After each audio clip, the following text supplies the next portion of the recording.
Hello, I'm Claire Poole and welcome to the Climate of Sport podcast, the show in which you get the inside track on all things sport and sustainability globally. Join me every week where I'll be chatting to a special guest about news, opinion and insights on how sport is moving to a more environmentally friendly future or taking action on climate change. Hi everyone and welcome to this week's episode of the Climate of Sport podcast with me, Claire Poole. Delighted today to be joined by Dr. David Goldblatt, football historian, writer, academic, broadcaster, author. Anything else I'm missing, David? There's a lot in there and I'm really excited about this conversation. I think that's probably enough titles right now. Lots and lots of titles there. So why don't we start off by you giving us a bit of background on you and all of these titles in terms of the work that you've been doing over the past decades, I would say, in this area. Well, back in the late 1980s, when climate change was rather quaintly referred to as the greenhouse effect, I read the first articles in New Scientist that were coming out, the first popular kind of books that were coming out on the subject. And it struck me then, this is going to be with me for the rest of my life. This is going to be with my generation for the rest of my life. And it sent me on a trajectory towards thinking about environmental politics. And at the time, I was just finishing my first degree in social science. And then I had a year out at the House of Commons, which was an incredibly useful experience because it taught me that I really didn't have it in me to be a politician. Ruled that out quickly. Well, didn't have a tough enough. I thought, do you have a tough enough skin to survive in this place? No. So there's no point doing this in that way. And I went back to Cambridge University to do a PhD at this point. And my PhD was on sociology and environmental questions. So all of these things sort of came together. And, I asked myself, and this is the very early days of environmental sociology, what are the social origins of environmental degradation? What are the kind of social and political conditions under which environmental movements can actually make a difference? And I kind of concluded after about 4 years that not very much was going to happen until things were really, really bad. And it gives me no pleasure to say that, broadly speaking, I was pretty much right on that. And that I was kind of stymied, Claire. I was in a funny old position at that point because I thought clearly the climate crisis and all of the other big environmental issues, biodiversity and plastics and water pollution, these are the defining issues of our age. But where to go, what to do, how to deal with this. And I was really struggling to find somewhere to hang my hat. I'd grown up and been very much part of the Labour tradition. But I could see, and I was involved with SERA, which was the Social Environment Resources Association, the rather clumsily named Green Wing of the Labour Party at the time. But I felt, by the time we were on the verge of New Labour winning, that they were not going to be the vehicle for really dealing with this. I felt, even before they were in power, that Blair and Brown had conceded too much ideologically and politically to the right neoliberal agenda for really significant change on environmental questions to follow. So I was really stuck, actually. I didn't quite know where to hang my hat. And by a whole bizarre series of events, I ended up becoming engaged with the sociology of football. Partly because... What was a bizarre series of events? Come on, we have to know that now. I was at the Open University. Teaching social science and attracted there by its democratic mandate, popular mass social science education. I looked around the faculty and 75% of our students were women. And of the men, the vast majority were middle class. So where are the working class men? Why are we not servicing that constituency? We really ought to be. what are they interested in? Football. Yeah. And I thought, let's have a little read around here. And, you know, as a kind of football fan, I'd already encountered the kind of early days of interesting football writing in Britain in the 1990s. So, you know, I'd read Nick Hornby and I'd read Simon Cooper's first books and, you know, saying, oh, there's some really interesting stuff out there. And it didn't take very long to work out that there was an economics of football, a politics of football, a geography, a sociology. I'm thinking, amazing. Why don't we do a kind of taster course, advertise it, you know, on the sports pages of the tabloids, you know, come and study soccer and society. You like it, stay for the whole degree. Amazing. So I went to the dean of the faculty and pitched this to her. And she looked down her nose at me like I was completely insane. Like, you know, I was offering, I don't know what, like I was offering a kind of course in advanced Satanism. And in a way, that was the best thing in a way that could have happened, because otherwise I think I'd probably still be at the Open University. Yeah. So I went away and I had this rolling around in the back of my head. And one evening, about 1999, I was with an old friend in my flat in Paddington in West London. And we were talking about our youth, which was punk rock. And the Clash, or some of the Clash, had lived in a squat on the same street that I lived on back in the day when there were artist squats in London. And so going, oh, wouldn't it be interesting to make a punk map of London? You know, we put that on it, and then like where, you know, Malcolm McLaren lived and where this gig was. And the next morning I woke up and just the light bulb went off above my head. It was like, oh, punk map of London, geography of football, map of football, atlas of football. Yeah. And I got my kids' drawing pens and pencils, and I sat down literally there and then at the breakfast table, and I drew a map of Berlin with where all the old stadiums were, what were the zones where kind of working class Berliners who supported Union Berlin lived, And 4 months later, I had a kind of entire folio of maps, diagrams, and bar charts, which I took to Dorling Kindersley, the illustrated publishers, and I remember calling Andrew, the man who was in charge of the Atlas map department, and saying, you know, hello, I'm David Goldblatt. I've got this idea. Have you got 5 minutes to listen to it? And like the heavy publishers, oh, all right, go ahead. Another one. Here we go. And to his credit, he said at the end of my pitch, right, come in tomorrow. And a month later, I'd signed a contract and I made something called the World Football Yearbook, which was a 750-page reinvented kind of graphic encyclopedia of global football with a sociological twist.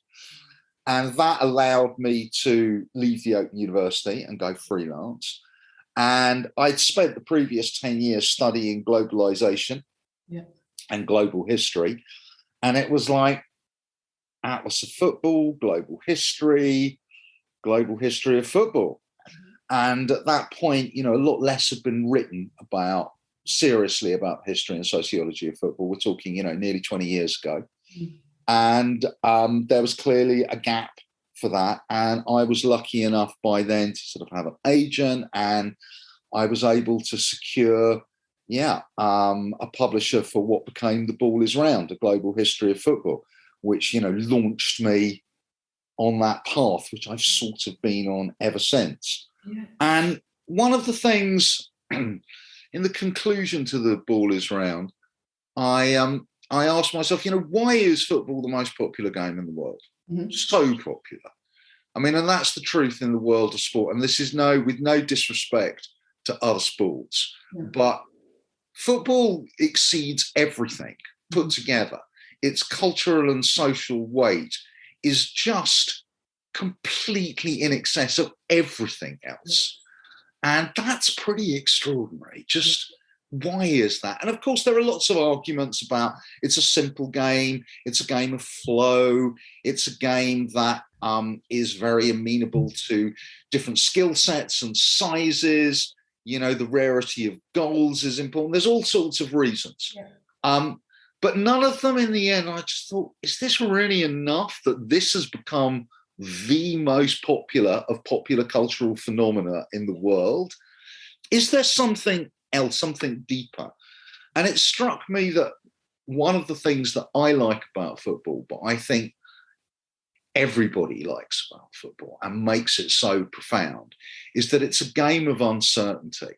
Yeah. It's a game really where the favourites are always longer odds, where manifestly the worst team can, under certain circumstances, win the game. Yeah. And it's a game that's also about constantly reacting to uncertainty. You know, the ball's pinging everywhere. Nothing ever stops. Mistakes are always happening. It's very, very uncontrollable. Yeah. And I wondered, is there something about our current dilemmas that we live in a world of no certainty, where we're forced to constantly react to these sort of profound and impossible changes? Is football an avatar for us at a deep psychic level of the kinds of challenges that the global environmental crisis puts in front of us? Yeah. And I just put it out there, and it stayed with me. I mean, that thought stayed with me for a long time. And through the 2000s, this was published in 2006. And then, you know, through the 2010s, this thought has stayed with me. And of course, the climate crisis is becoming more and more and more serious. And on a personal level, at that point, I am now really thinking, okay, we're sort of where I sort of predicted we would be 20, 25 years ago. Where do I take this now? Where do I take my own anxiety? Yeah. Where do I take the energy? What's the place for me here? Mm. And I suppose about 2016, 17, I began to register that other people were beginning to think about this. I was registering, you know, the odd article, the bit of research, or you're just reading, oh, drought in South Africa having a massive effect on test matches in Cape Town. Mm. And in 2019, I said, okay, this is my moment now. Because I'd just finished writing a kind of successor book to The Ball Is Round, a sort of second volume that brought it up to date. And it kind of, at the end of that, it's okay, now I need to turn my attention to the climate crisis in sport. Yeah. And in late 2019, I began to gather together all of the research, which didn't take very long, because it's, you know, there isn't very much. I mean, there's more now, 3 years later, but it's still, given the immensity of the thing, is pretty thinly researched. Yeah. And in early 2020, I was in the United States teaching and beginning to kind of put this together. And then the pandemic strikes. And I came back to Britain and finished my teaching online. Mm. But I thought, okay, this is the moment, because there's nothing on the sports pages here because no one can play any sport. This is the moment to get some really great coverage for this. Yeah. And with the support of the Danish organisation Play the Game and the green think tank, the Rapid Transition Alliance, I put together a report, Playing Against the Clock, which was both a summation of all the research that had already been done, a little bit of original research on my own part, and an attempt to find a kind of a language and a set of policy proposals that would address the issue. And I published that in June 2020, and it got a lot of coverage all over the world.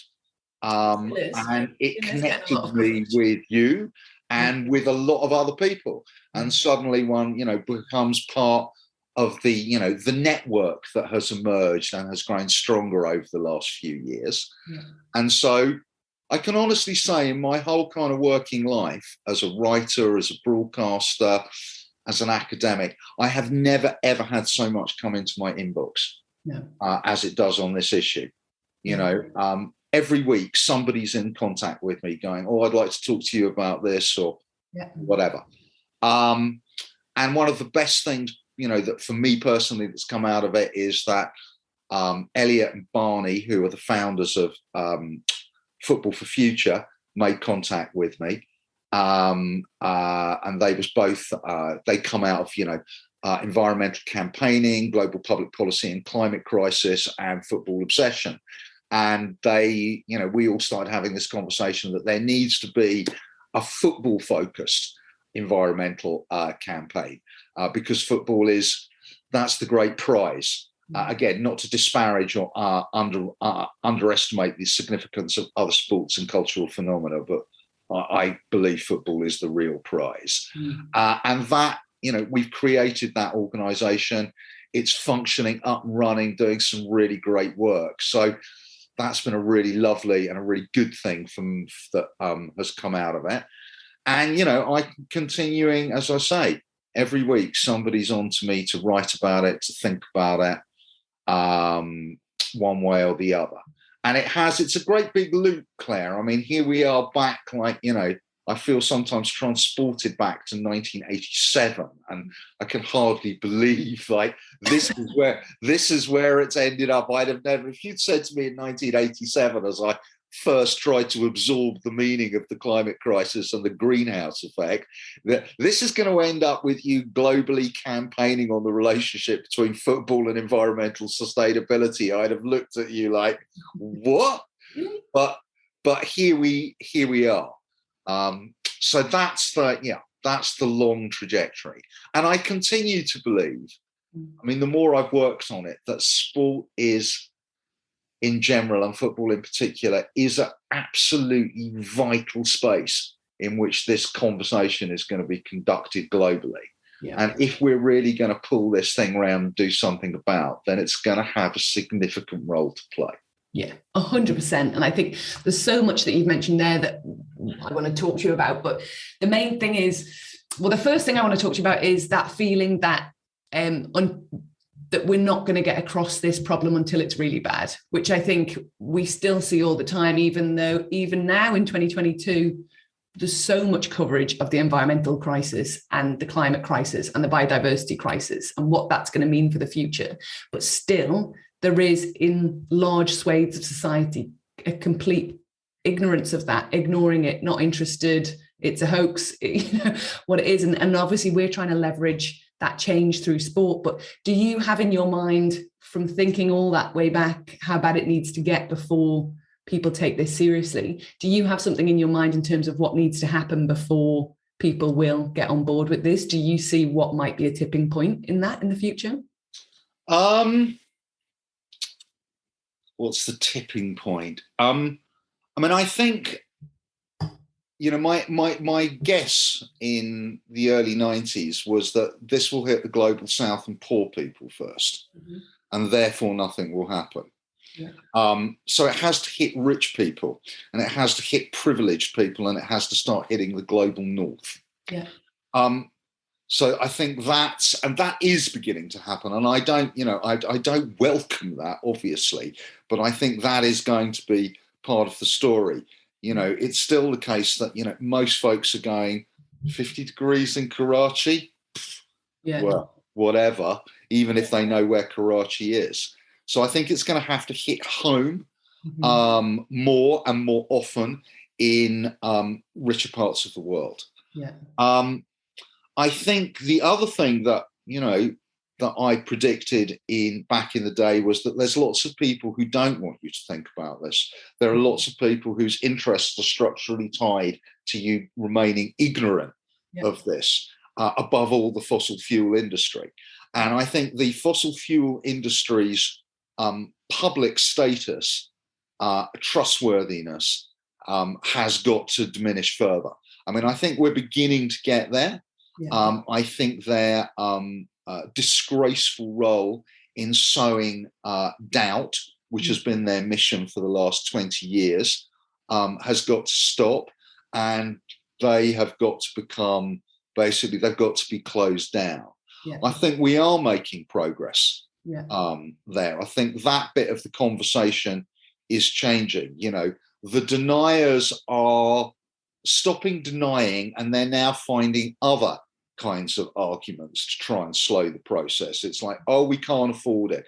Oh, this will be bad. It makes me laugh that the people against net zero are saying we're going to stand up, for poor people who can't pay their bills if you have too big a green levy. I'm going, you people, you're going to stand up for the poor who've been suffering from the consequences of this for 40 years already. Mm-hmm. So I think that defeating those people and defeating those arguments is going to be really important.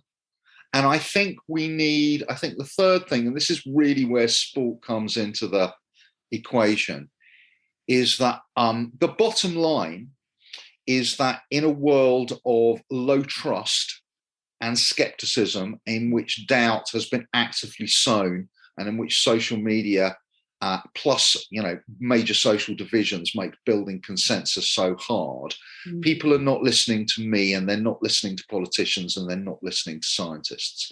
So we need figures and institutions who retain a degree of popular trust and a kind of political neutrality almost to be speaking up on this. And I think that's where sport comes in, because I think that's the zone that it currently occupies. You have to start where people are.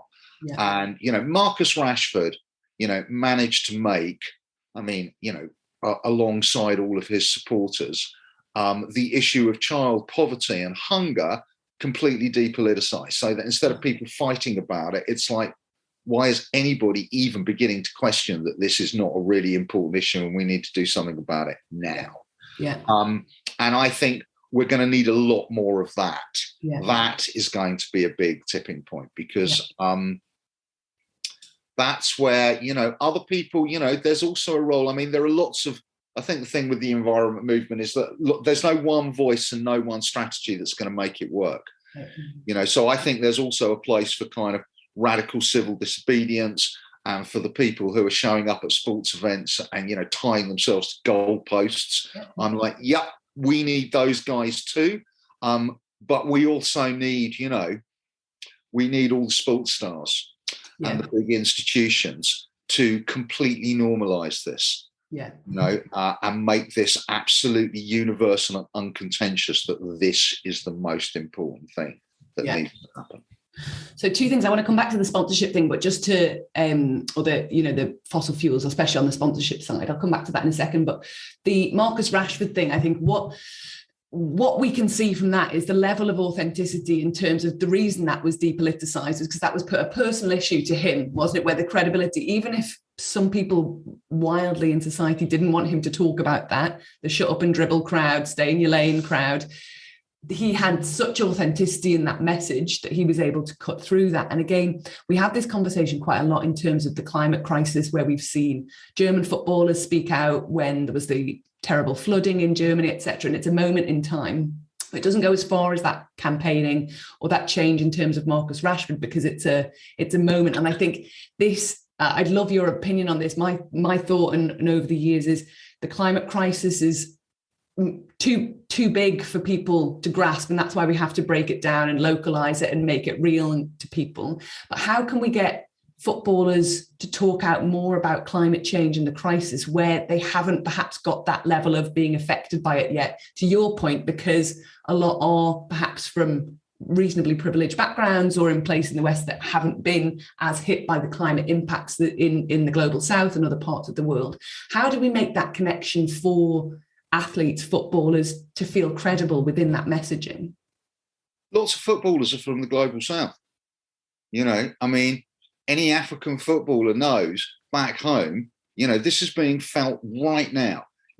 Mo Salah's from Egypt. Egypt is about to starve because it is not going to have any Ukrainian grain coming its way. That's partly a war issue. It's a climate issue too.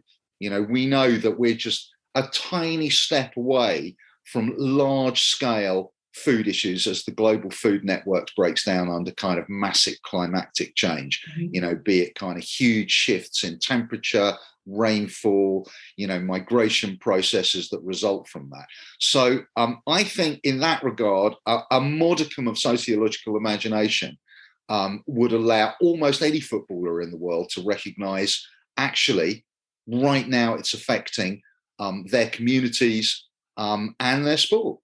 It's right on our doorstep. It's not like it's, this is now in the future. This is happening now. I mean, I think you're right that it is complicated and difficult, and that, most people's sociological imagination is a bit underdeveloped, and people are not necessarily very good at connecting the dots. But of course, we live in a society that's doing almost everything that it can to prevent people from connecting the dots and encouraging them to watch Love Island. So we need to nurture the best. But I think, footballers, there's a lot of really smart footballers out there.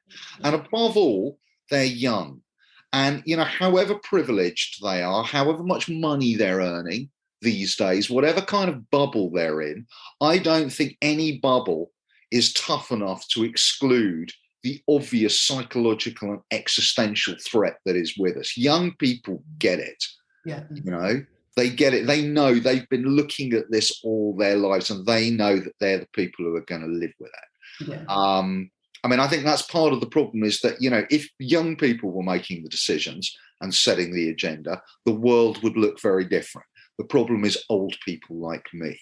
But that's another point. I think we're talking about the trigger and what the tipping point might be soon. I don't know about you, but for me, I would say in the past 3 years, the amount of people in serious positions of power I've spoken to who've said, my kids have made us go vegan. My kids have told me that we need to be doing more about this. So that's why they're enacting change inside large organizations, because the kids are on their case to do it. I think that's another tipping point for people. I think that's really important. So I think there's a lot of, I think, we're already at the point where many, not just footballers, but sports people of all kinds are in a position to connect the climate crisis to their own lives, their own sporting lives, and their communities' lives. I mean, I think we're seeing this, in winter sports. This is almost like virtually universal now amongst winter sports people. Because the situation is so perilous and so awful, and I think possibly even irredeemable for many kinds of winter sports. So we're seeing a level of activism and connecting the dots amongst winter sports people. I think we're already there. In the end, I wish the world loved biathlon as much as it did football, because then people would sure as hell be taking notice. But we're not very far away. And I'm beginning to hear, when you hear Morten Thorsby, the Norwegian footballer who plays for Sampdoria, saying, we're doing, we can't train outdoors like we used to in Italy in the summer months, pre-season, because the heat, we're like looking at 40-degree heat waves. So it's already here in that regard. I think, it has to come from both sides. Sports people have to kind of summon up the courage and the nerve and the energy. And those of us who are engaged in this issue need to find ways to politically, personally, and intellectually support them in that process. I mean, I'm reasonably optimistic. I mean, I think we're only at the, if we'd have had this conversation 3-4 years ago, I mean, literally, we'd have been looking around going, no one's on this. Nothing's happening. And suddenly, it's absolutely everywhere. So I think, there are some reasons for hope here. We don't have very much time, but there are reasons for hope. Yeah, and we can't lose that. We can't lose that hope as well. We need to focus on that hope. So I just want to come back to as well the sponsorship of football and the ownership of football, which obviously you've spoken about in different ways in terms of the impact of that. But that's obviously an area of burgeoning issue that needs to be tackled now in terms of the ownership and the sponsorship of football, and how perhaps some of these heavy carbon emitters are greenwashing, sport washing, or making their brands more palatable through the power of football and sport more generally. The issue I hear time and again, and I'm sure you do, is that we need the money to, remain sustainable and remain afloat. Where else is the money going to come from, etc.? Crypto coming up behind it with its own environmental issues, gambling that we're seeing more of that cause huge societal issues. Where can we go in terms of the football clubs bringing in the financial means that they need to carry on, but moving to a more environmentally friendly? I just laugh my head off when I hear those arguments. Like, you need more money to carry on what? More money to carry on losing money and behaving like a completely irresponsible business. This is absurd. You know, the turnover of global sport in general and of high-level football in particular is just going through the roof. The issue is, can you control your costs? Can you actually run like a normal business? They make it sound like they're kind of on the breadline about to go bankrupt because they can't get enough money in. And actually it's because, you know, you have no cost control systems, and because, you know, football is not really a business in a conventional profit-making sense, because people are actually just utility maximizers trying to create as much football glory and coverage as you can get without going bust. No one's in football to make a profit. Like, okay, Nike and Adidas are, but that's a different thing. Football clubs, this is just absolute cant. I will not have a single second wasted on these absurd arguments. And as for the idea of where we're going to get the money, I mean, is there anything that more sponsors want to get in on than top-level global football? Like, you can't find other sponsors. Like, the entire global economy is beating at your door to be on your shirts. This is ridiculous. So I mean, it's absolutely childish and pathetic of the industry, and that they think that they can hoodwink us into this. So I will not have any of those arguments for a single second. They could all find other sponsors, no problem. And what? You had a 4% reduction in your turnover, perhaps, maybe because you take some different sponsors. Like, well, pay agents less money. You know, don't buy the other right back that you think you need. Like, this is absurd. And in any case, this should be this shouldn't be just a voluntary thing. This should apply to everybody so that it's a level playing field. You've all got to do this, you know. And I think, you know, we need to, and we could just start today. Okay, people say, okay, there's a huge, you know, which industries do you mean? And often people say, you know, what about the cars? What about airlines? And I say, yeah, no, they're a problem. I think particularly with vehicle manufacturers, it's like the debate is, we're probably going to need some vehicles in the future, you know, in a carbon zero world. Yeah. So what's the problem? Who's going to make them? These people are going to be making them. So that's not, you know, they're not necessarily automatically a problem. Yeah. Obviously, the whole issue of airlines and flying is a huge issue, much bigger than just football.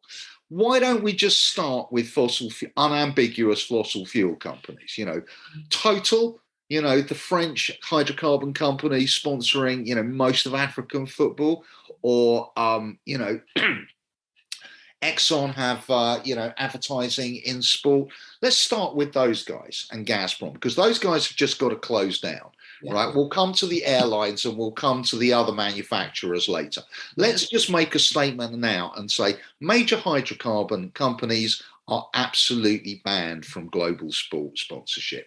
End of story. And then we'll have another conversation further down the line. We don't have to do it all today. And it would be a big shock if we just said, right, airlines, car companies, chemical companies, and hydrocarbon companies all out today. Sure, that's a problem.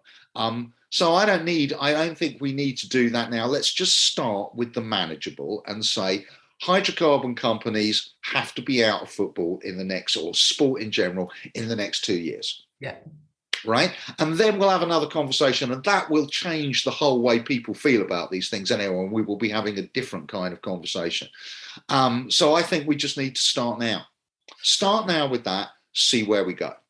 Do you think, in terms of making that a reality, FIFA, UEFA, the Premier League, Bundesliga, whoever it is, to enact that, is that likely to happen? And if it's not, should football fans be mobilising? Should campaigns and petitions be put together to try and drive that and make it a need? How are we saying it is great? I totally agree. Let's it. But how do we move it from an idea into action?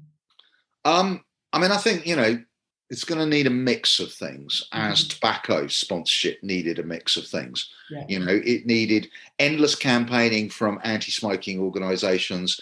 It needed voluntary action by big organisations that said, OK, we accept the arguments, enough, this is bad for our public profile. It needed a certain amount of pressure from below, and it needed government intervention, ultimately. Yeah.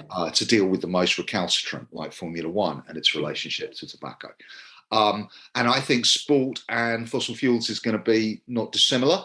I think the nature of sport, because it is so sort of fragmented into so many different sports and different kind of organizations and authorities, we're probably going to need some big stuff from above to really make it happen. The UN Sport for Climate Action framework probably needs to lay down at its next meeting that its members all stop fossil fuel sponsorship. I mean, obviously, it's a voluntary thing, so it doesn't guarantee anything, which is why you then need governments to step in. Major international, the big, the 5-10 biggest international sports federations need to, act on this and say, right, we are not accepting it, and we're not accepting it from our members. And I think we're going to need pressure from below. So I think we need all of those. I think we need all of those things. I mean, the big tobacco was a tough opponent. The fossil fuel industry, that's a really serious opponent. So I think we need right across the board all of these changes. What about financial organisations that invest in the fossil fuels? Leave them till later? Well, I think that's good. I mean, I think.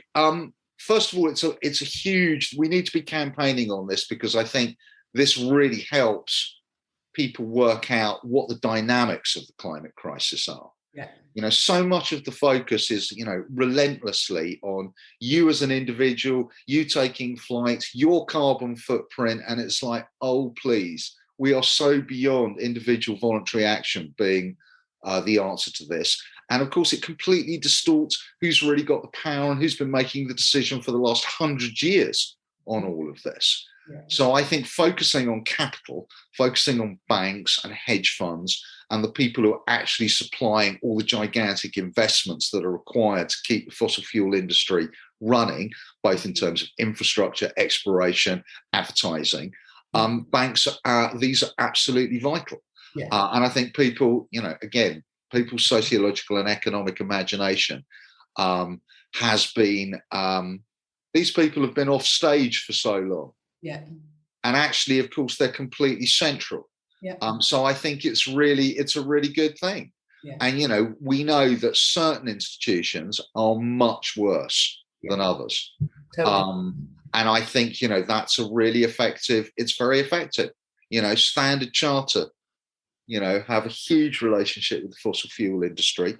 We are beginning to see at Liverpool Football Club groups of fans from below saying we want them out, or we want them, to change their ways if they're going to sponsor Liverpool. That will begin to have an effect. And if we had that at every football club who has those sponsors, I think it will begin to make a change. So we need it. We need it from below. We need it from above. And we definitely need to be talking to the worst offenders in the finance sector. Great, that's fab. And what I also want to, there's so many things I want to pick your brains on. I'm conscious of time, but I definitely want to get to the concept of net zero within football or in sports. So we saw obviously the recent carbon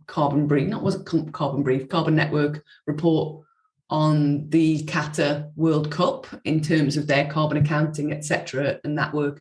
We're seeing more and more conversation now around net zero has become a term of what we're all looking to achieve, net zero by 2040, net zero by 2050, etc. I know you've got thoughts, and I'd love to bring them out in the conversation here around what that looks like realistically for sport, the role of carbon offsets, how we're going to get there when so much of sport is around fan travel, transport, etc., which is currently underpinned the majority by fossil fuels. And the only way for sport really to account for that is by carbon offsetting education programs, etc. right now. What are your thoughts on, the idea of net zero and also the way in which football or sport can get to net zero? I mean, the idea of net zero in and of itself is a good thing. I mean, that's where we need to be. We need to be removing carbon from the atmosphere. So at a kind of chemical, meteorological, geological level, that is exactly what we need to be doing. Are the accounting mechanisms, the way we count carbon and the way we try and reduce our carbon outputs, are we up to it at the moment? Definitely not. I mean, my position on offsets, which, as you say, is the main way in which many of the big organisations are trying to deal with the carbon that they think they can't stop emitting, is deeply problematic. It's problematic because it's a get out of jail card free thing for a lot of people. It's like, oh, well, we can't deal with this. We'll just pay up to some forest somewhere and it's all okay. And we can forget about actually dealing with the problem right here and right now. So I think that's a problem. I think the second thing to say, as the report on Qatar demonstrates, and I should emphasize, Qatar are absolutely not the worst offenders in this department. I mean, in some ways, Qatar are actually doing better than many other organizations who are making the same claim. But of course, they're super high profile, so they get more analyzed more, as they should be. Yes. Is that many offset programs, even if they do have extracting carbon from the atmosphere, like it'll be in 40 years. It's too late. It's too late for that. Yeah. And the mechanisms by which that money is spent, the mechanisms that regulate those offset programs are just all over the place. It's the Wild West out there. Mm-hmm. And we need desperately, I mean, across the board, but in sport in particular, we really need to have a single agency or authority who can look at everybody's claims, because Birmingham 2022 Commonwealth Games is claiming laughably to be carbon zero because it's going to build a few mini forests in the West Midlands. And I'm going, really? I don't believe you. I don't believe you. Well, actually, what biological data is this really based on? What accounting systems are you using? And I think we desperately need in sport some kind of centralized agency that is keeping a lookout on everybody's claims. Mm-hmm. Same with like Tottenham Chelsea's carbon zero game last year. I mean, on the one hand, I was like, brilliant. This is exactly the kind of like advertising messaging we need. Amazing that Tottenham and Chelsea are kind of, making this kind of commitment and this noise. Amazing that Sky Sports is covering it. This is perfect. Is this really a carbon zero game? I don't think so. I don't actually buy that. And you need to be keeping people on their toes. So I think, right now, I'm not saying to people stop offsetting, but I am saying it's not the solution in the end. Yeah. The kinds of offsets that we're currently doing are not reliable, that we do not have a centralized, trusted agency or agencies that can be auditing these things. And that, above all, we've got to be thinking about how we can just get the carbon down in the first place. Yeah. That said, and I think this is really important in the conversation, is that sport can't do it by itself. No. It's like, really, we're asking, Tottenham and Chelsea, who, or I don't know, any football club, who between 40 and 50% of the emissions that they are effectively responsible for are scope 3, transport of fans, because actually the movement of players and all of that stuff, I mean, for football clubs, this is like a couple of percentage points of their carbon output. Okay, so they are responsible, but we're all locked into carbon intensive transport systems and infrastructure that have been created over the last 100 years with a completely insane pricing system, a completely insane geography, 100 years of the total ideological and financial dominance of the private motor car, and sport's going to turn all of that around by itself in 5 minutes. Of course not. So that's the point at which, there, I think the ask of the sporting world, as well as doing all the kind of important practical things that it can do itself, is to be part of the bigger conversation about a massive shift in the way in which transport is organised.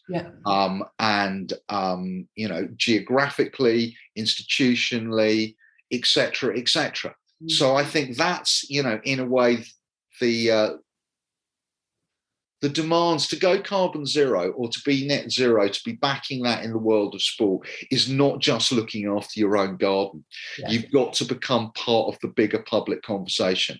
I mean, I would love to see a situation, where the Premier League is, becoming one of the biggest and loudest advocates for public transport and active travel. That would be really amazing, given how unglamorous public transport and the public transport debate is. I would like to see every single player in the Premier League, making a contribution to that and being part of that conversation. There's no, I think, Claire, right now, though, there's no single answer to this question. No. We're all on a journey here.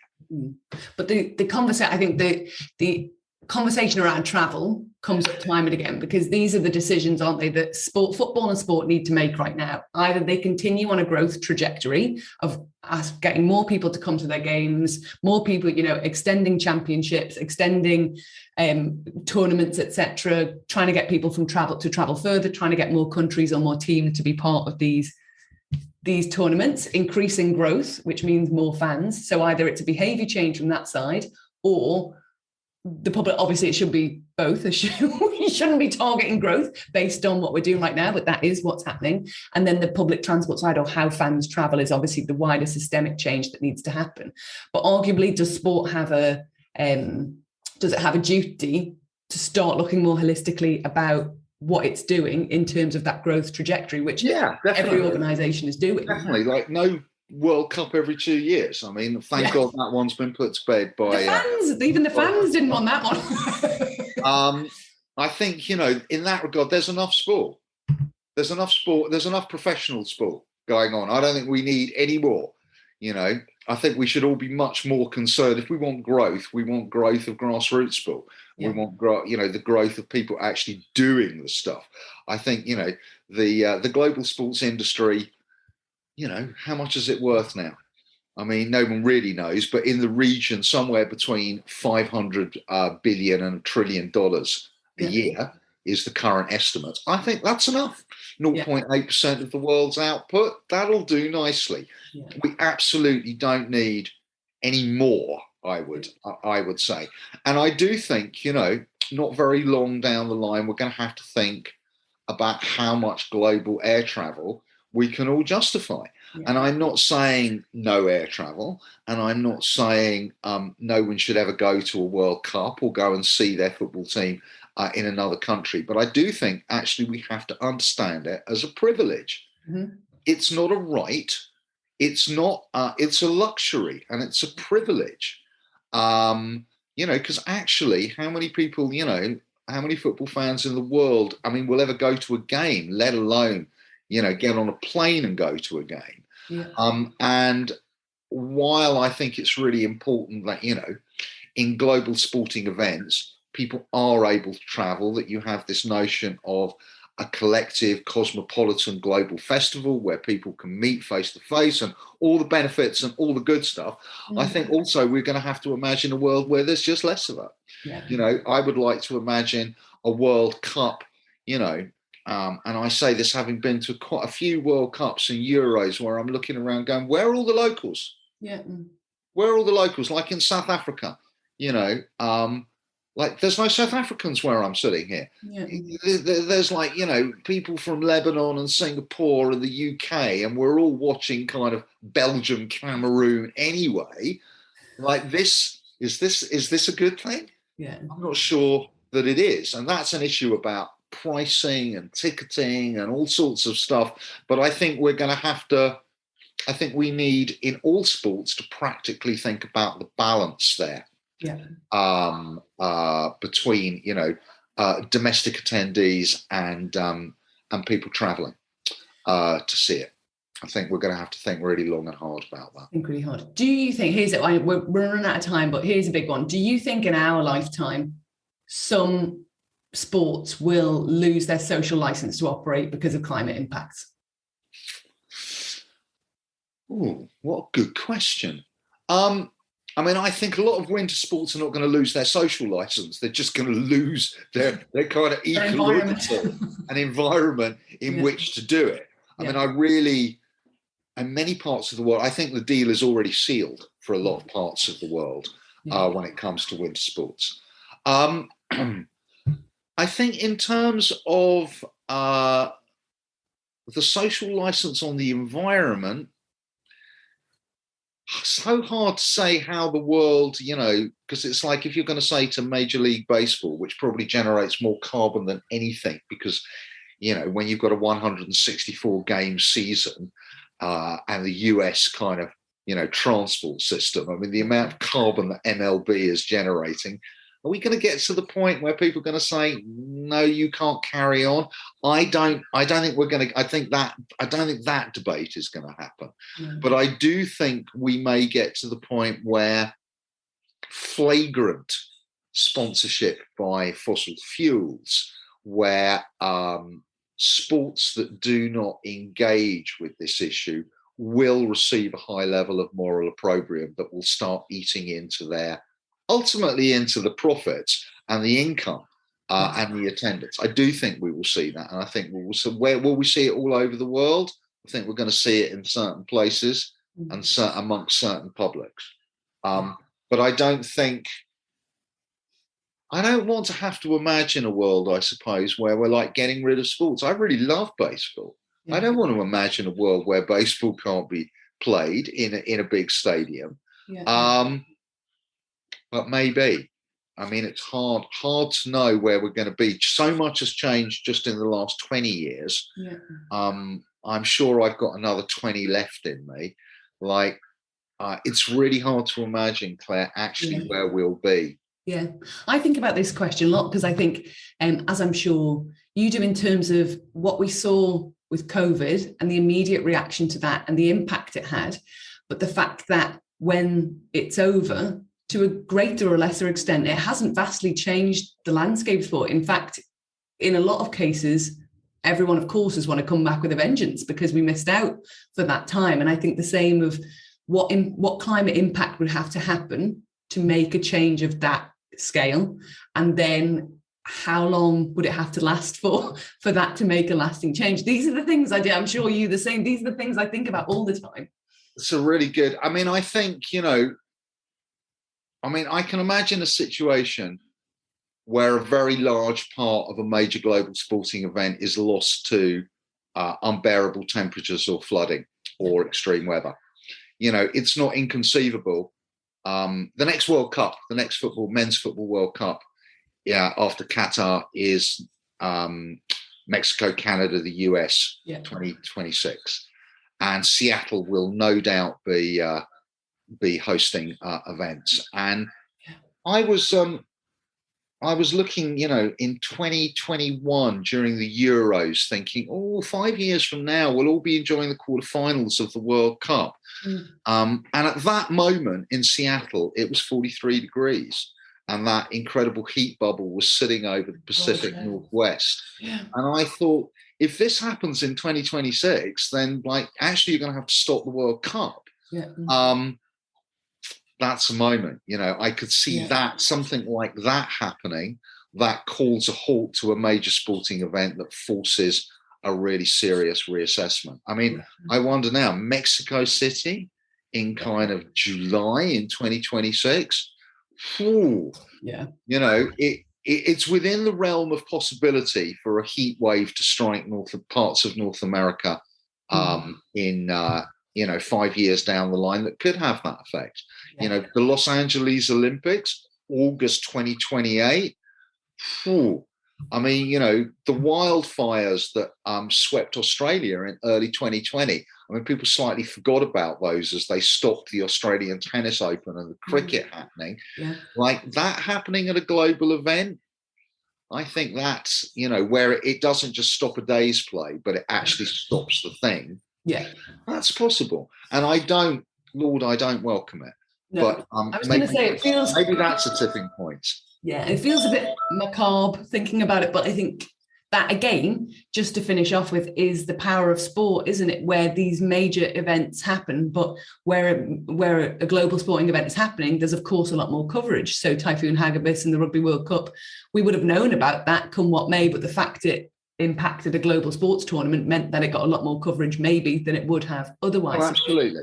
It's horrible, but maybe sport can help in that way. I mean, again, that's just to take us back to where we began, is that, and that was rugby. We're now waiting. When that happens at a football event, Yeah. That's going to be off the scale. Huge. So just to finish with, we're right out of time, but just to finish with, in a short little synopsis from you, what is your hope for the future in terms of the role sport can play to impact climate change? Well, my hope is that it stops playing a role because we've dealt with it. Yeah. I hope that we all stop having to campaign on this, because it will just become the absolute basic common sense of any institution or any social and cultural practice that you have to operate inside environmental limits. Yeah.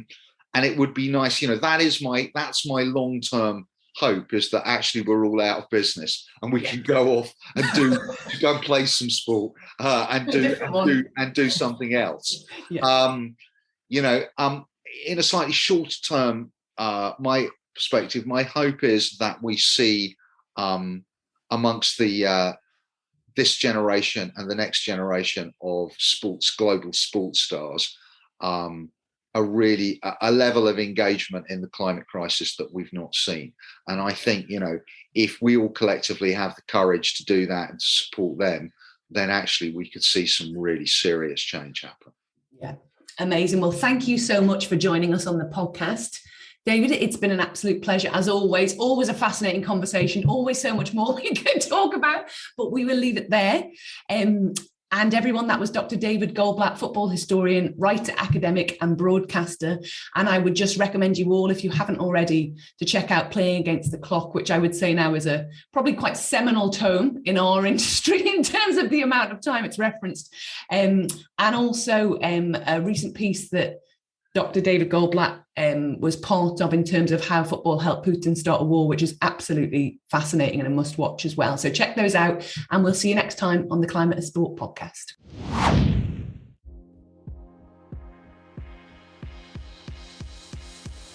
Thanks for listening to the Climate of Sport podcast.